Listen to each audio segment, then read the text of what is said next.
Let's understand the concept of God in Islam.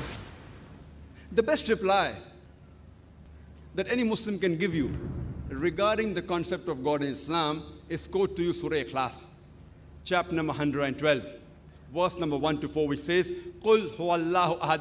Say, He is Allah one and only. Allah Hus-Samad. Allah, the absolute and eternal. Lam yalid walam yulad. He begets not, nor is begotten. Walam yakul lahu kufuwan ahad. There's nothing like Him. This is the four-line definition of Almighty God given in the glorious Quran.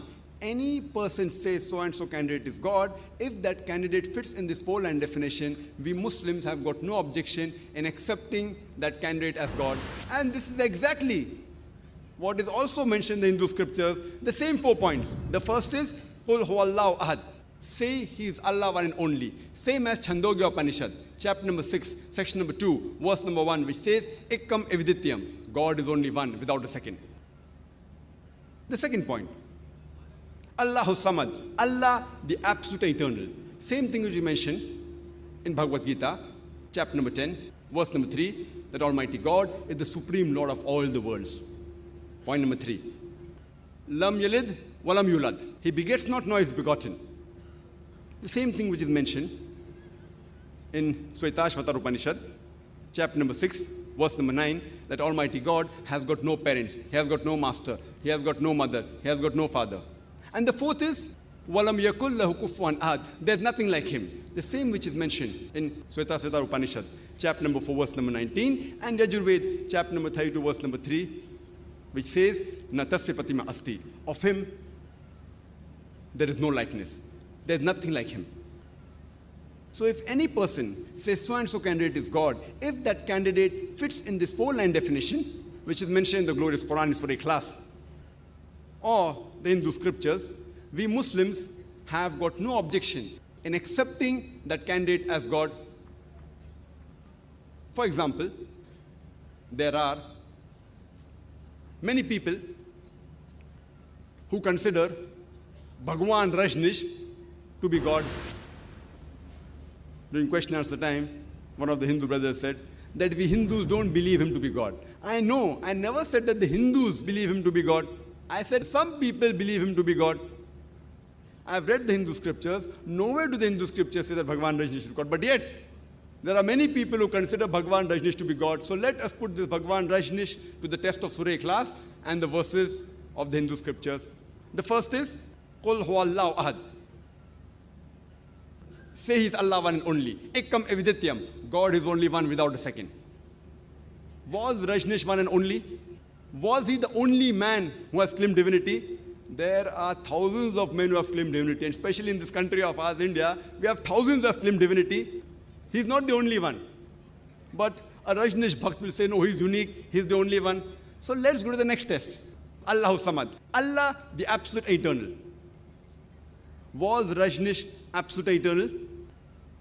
We read in his biography that Rajneesh was suffering from diabetes, from asthma, from chronic backache. Imagine Almighty God suffering from asthma, chronic backache, from diabetes. The third test, Lam yalid walam yulad. He begets not, nor is begotten. We know that Rajneesh was born in the state of Madhya Pradesh. He had a mother and father. In 1981, he goes to America. And in the state of Oregon, he starts his own township known as Rajneeshpuram. And he takes thousands of Americans for a ride. Later on, the American government, they arrest him and they put him behind bars. And he says that the American government, they gave me slow poisoning in the jail. Imagine Almighty God being slow poisoned. And in 1985, the American government, they kick him out of USA and he comes back to India, and in the city of Pune, he has his own center, which is today known as the Osho Commune. And if you go to his center, Osho Commune, it's mentioned on his tombstone, Bhagwan Rajneesh, Osho Rajneesh, never born, never died, but visited the earth from the 11th of December 1931 to the 19th of January 1990. Never born, never died, but visited the earth from the 11th of December 1931 to the 19th of January 1990. They forgot to mention on his tombstone that he was not given visas to 21 different countries of the world. Imagine Almighty God coming in this world to visit the world and requires visas to enter different countries. And the Archbishop of Greece said, if you don't remove Rajneesh out of this country, we'll burn his house and the house of his disciple. And the last test, Walam yakul lahu kufuwan ahad.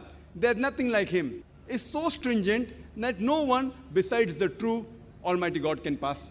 The moment you can compare God to anything in this world, he is not God. We know that Rajneesh, he had a white beard. He had 2 eyes, 1 nose, 1 mouth, 2 hands like the human beings. The moment you can compare God to anything in this world, he is not God. Walam yakul lahu kufuwan ahad. For example, if someone says that Almighty God is 1,000 times stronger than Arnold Schwarzenegger. You may have heard the name of Arnold Schwarzenegger, the person who got the title Mr. Universe, the strongest man in the world.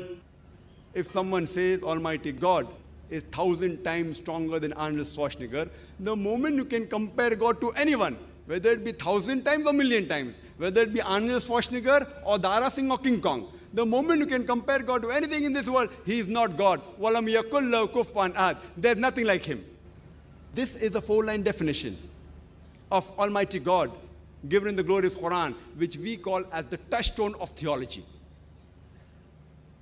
So all the gods that you people are worshipping, put him to the test of Surah Ikhlas.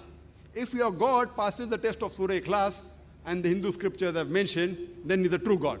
If he fails, he's not a true God.